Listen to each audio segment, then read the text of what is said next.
Hello Starcraft fans! This is Falcon Paladin coming to you with yet another daily Legacy of the Void upload. This is a game between Beastyqt and NightEnD on Ruins of Seras. This was sent to me by NightEnD. He says this is a DreamHack qualifier match. Beastyqt is a professional Terran player. I've been trying to contact him to see if he wants to be featured on my channel, but so far my overtures have been not returned.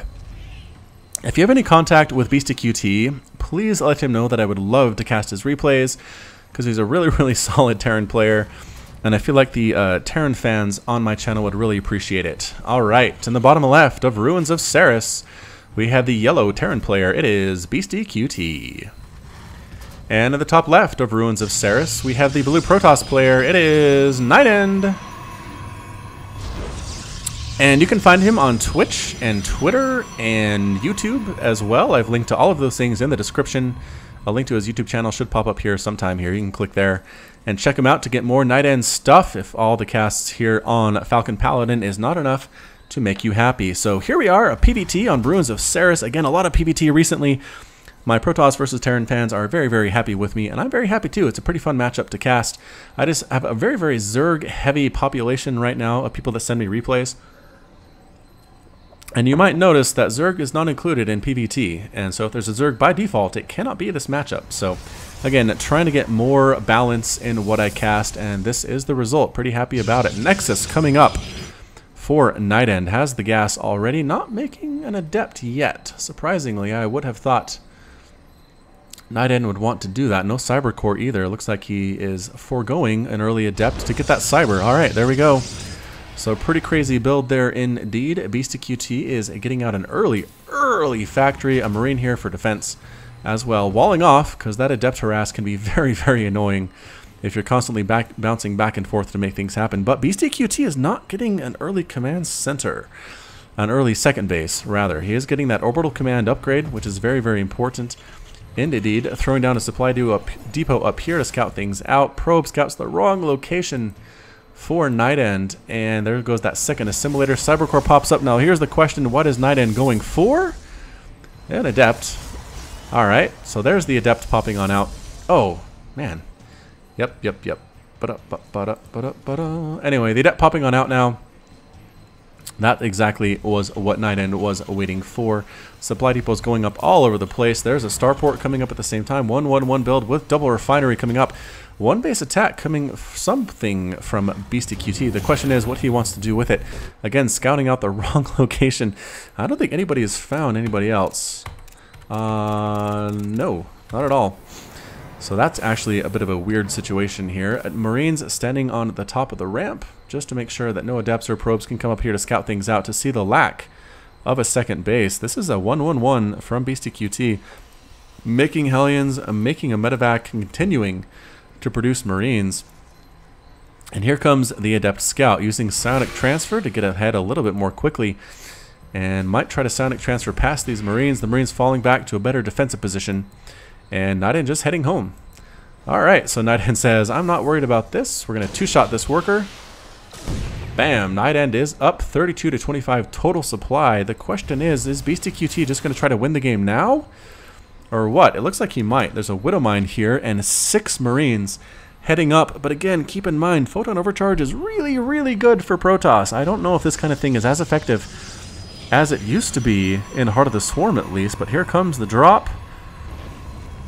Mothership Core is ready though. Photon Overcharge popping up immediately. Finding a bit of a weak spot though, where the Photon Overcharge can't actually hit. They're going after this Pylon.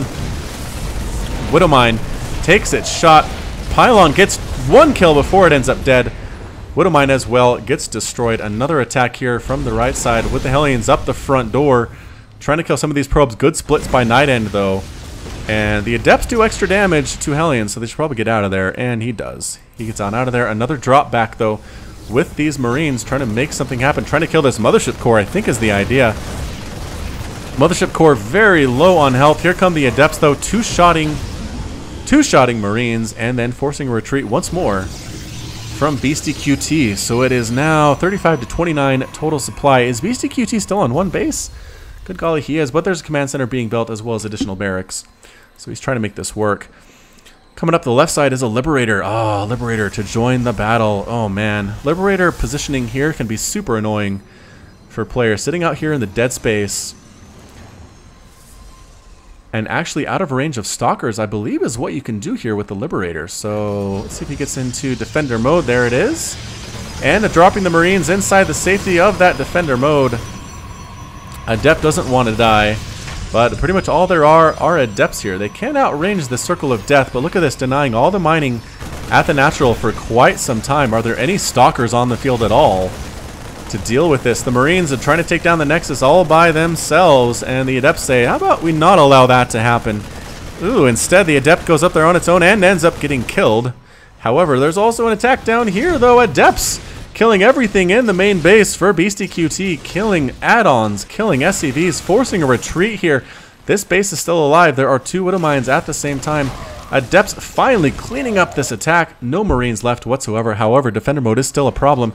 Adepts rolling on in here into the natural, killing SCVs left and right. It is 8 probes that have died to 9 SCVs that have died so far. A Mule gets killed at the same time. Psionic Transfer, oh, can't get up the ramp because of the wall, but the SCVs can't get up either. Poor SCVs. They end up dead. The Adepts get out of that Circle of Death before any of them die.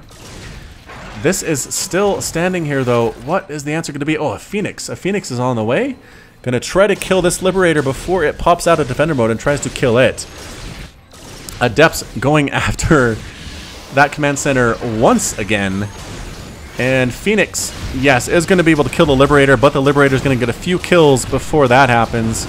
And finally gets cleaned up. This base is still under assault, though. The Adepts might just try to run here, and they do. Psionic Transfer is being used to get out down that ramp. And hiding, though, is NightEnD. Oh, no. Oh, no, he did let that finish. All right, I thought he was going to cancel it and go back and kill more workers, but instead, nope. Defender mode being used to actually defend things, which is kind of a rarity if you watch Legacy of the Void replays. So single Phoenix running around for NightEnD. Both players are on 2 bases. 37 to 26 total supply. NightEnD is definitely ahead on this count. More gateways being researched. Warp Prism on the way as well. +1 attack. Blink coming up, and Stim and +1 infantry weapons being researched here for Beastyqt. So both players trying to win this game, trying to make this qualification match theirs. Observer checking out the frequently flown path. Phoenix patrolling back and forth as well. Actually shut down that drop fairly effectively. Widow Mine drop that tried to happen. Didn't really even make it too far out of his own front door before he was killed. But right now, resources lost tab is Beastyqt with 1,400 minerals lost, 175 gas. NightEnD with 1,300 minerals lost and 100 gas. So fairly even. Both players have lost 12 workers. So Beastyqt was able to do enough damage off of his 1 base play to establish his 2nd base. Didn't lose too many workers to the Adept harass either. And it's just pretty much been hit after hit at this point. Phoenix is faster than a non-boosted medevac, but a boosted medevac is a problem. Stalker push coming out. Stalker Adept with Warp Prism support coming out for NightEnD. And this is a Marine Marauder Liberator push. Oh, kitting down the Liberator. Yes, does focus down the Liberator. It ends up dead. Chasing now is this Phoenix picking up a Marauder so it can be destroyed by the Phoenix, or from the Stalker from the ground. That's pretty funny stuff there. The Great Wall of supply depots and bunkers is going up, but it's a little bit too late. Here comes the push here at the 8-minute mark. Can NightEnD end the game now? I do not know what to tell you, ladies and gentlemen. He's going to try to make it happen, though. The Adepts can't get through. Phoenix gets destroyed. And the Adepts, they get right on top of it. They kill this bunker immediately and then back on out. That's a lot of Marines and Marauders, SCVs as well, to absorb damage. Killing all these supply depots might be a good answer, too, for NightEnD. I think he might want to make that happen, though. Just scouting on in, doing just the fake out. There it is. Psionic Transfer Scout. Oh, no, but the Warp Prism dies for NightEnD there. Beastyqt holding this off, getting a pretty good concave at the top of this ramp, killing Adepts, killing Stalkers, a scan. Also getting the Observers. Nice job, Beastyqt. Greatly weakening this army. He wants to get that medevac so bad. NightEnD wants it, taking a 3rd base of his own. So well played. Again, Sonic Transfer fake out. Going to try to take down these individual supply depots. Perhaps supply block Beastyqt. It's going to take a long time before that happens, though. And again, another attack from Marines and Marauders trying to hold their own. The Adepts are fairly tanky, but not as much as they used to. You'll notice them falling a lot more quickly than you've seen in previous casts of mine. But again, just trying to be annoying. Look at NightEnD making the most of his units. He does have that +1 ground attack. He is making a Nexus at the same time. Beastyqt is catching up in worker count. It's 36 to 32 total supply. SCVs are getting killed up here just because they're coming trying to defend these supply depots. And a blink back, and the Stalkers are probably going to head on home. 17 probes have died, 20 SCVs have died thus far in the game. Where did those extra probes die? Did I miss those?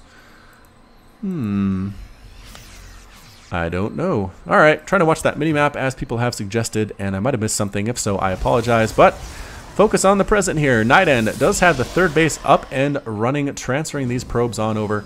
38 total workers available to NightEnD for his army. 93 to 75 total supply is what we're looking at here. The Stalker is just trying to make sure no third base comes up from Beastyqt that NightEnD does not know about. And an SCV checking, is there a fourth base? It looks like. Yeah, this could be a third as well, though. Sometimes players will take this as their third base in that position, but instead took the low ground, did NightEnD, and the SCV scouts it out. Might actually save his own life if he runs right now. Can he do it? I really don't know. Landing on this low ground here as Beastyqt shooting up. It always looks so weird because this is such high ground. But the Marauders can shoot up it, and it does weird stuff. The Adepts actually chasing. Oh, the Adepts and the Stalkers with the pincer movement, trying to take down that medevac, and they do get the medevac. Is that enough? It is enough to make Beastyqt retreat, or at least fall back to support positions. And yes, medevacs are here to heal on up. The Adepts don't care. They are going for it. The Stalkers in the back as well. You can hear individual Marines dying there. Adept gets left behind. Cannot blink away, sadly for him. And NightEnD Stalkers are just making themselves very useful, I would have to say, at this point. Upgrading ground armor level 1, making more and more Adepts. Look at this Adept usage here at the 11-12 minute mark for NightEnD, sending an observer in to scout things out to see exactly what's going on from Beastyqt. No third base from Beasty. NightEnD playing this very well indeed. But again, I just feel like the Marine Marauder Liberator combination can be so scary for Protoss. I just don't know what to tell you. So moving on out, again, the Observer is here. Might get scanned, and no, does get scanned and killed. Oh, Beastyqt has an eye out for those cloaked units, making it happen. It's worth it to scan just to kill a single Observer as far as he is concerned. And here comes the scan forward, the push forward here. Is he going to let this finish? He does! The Adepts finish the Stalkers as well, trying to kill what they can. It is chaos right now. Marines and Marauders take care of all of the Marauders in their midst. None left whatsoever. The Stalkers, not a good choice to kill this stuff at all. They are killing mules, which is a good pickup for them. Getting workers at the same time, but blinking on out of there. Woo! I don't know if that was a great choice. Adepts used to be able to do that. When they had 100 shields, I think it was, and 90 health, they could pretty much stand inside of a Marine Marauder ball and not die too quickly. But as it stands, they've pretty much been nerfed about by half. So they can't do that as well as they used to. NightEnD tried to make it happen, but in the end, it did not. Trying to throw down this third base now here at the 13-minute mark. Maybe a little bit too late for Beastyqt. I really don't know. Defender mode's being thrown up here. +1/+1 is being researched by Beastyqt, and +2 attack coming up for NightEnD as well. So 7,000 minerals lost for Beastyqt, 1,100 gas, and 6,800 minerals and 1,900 gas lost for NightEnD. Such gas-heavy compositions coming out from NightEnD. That's what all those Adepts will do for you, though. Adepts, Stalkers, Sentries, Phoenix. Those are the things that he's been building, and he's pretty much been sticking on it here. So that poor Adept ends up dead. Another Psionic transfer, getting right on top of these bio units, and he lets it finish once more, sniping down the Liberators very quickly. The Adepts trying to absorb damage, allowing the Stalkers in the back to actually do everything they need to do. A Liberator comes in and dies, and that's it. Beastyqt calls the GG, is defeated, and NightEnD is victorious. So, alright. Pretty fantastic game there from both of these players. I really think what killed Beastyqt was that his one base attack didn't do as much as he wanted it to. Yes, he denied mining on that second base for quite a while, but he didn't plant a base down behind it. He allowed the Adepts to sneak into his main and kill stuff during the meantime. It didn't have the wall off. I'm not quite sure what happened there, but it hurt him, and he wasn't really able to recover. His third base was a little bit too late. The third base was up and running for NightEnD, and in the end, the Adept Stalker Sentry push was just enough for NightEnD to win it, and he wins this DreamHack qualifier match. So well played indeed to NightEnD. Again, check him out on YouTube and Twitch. He streams out there fairly often. Again, just a really, really solid Protoss player from Romania. A nice guy too, so check him out. Alright, so this has been Falcon Paladin with yet another daily Legacy of the Void upload. Hit that like button, hit that subscribe if you like what you saw and what you heard today. You can also catch me on Twitch, Twitter, and Facebook, all at /Falcon Paladin. And until next time, as always, you take care of yourself.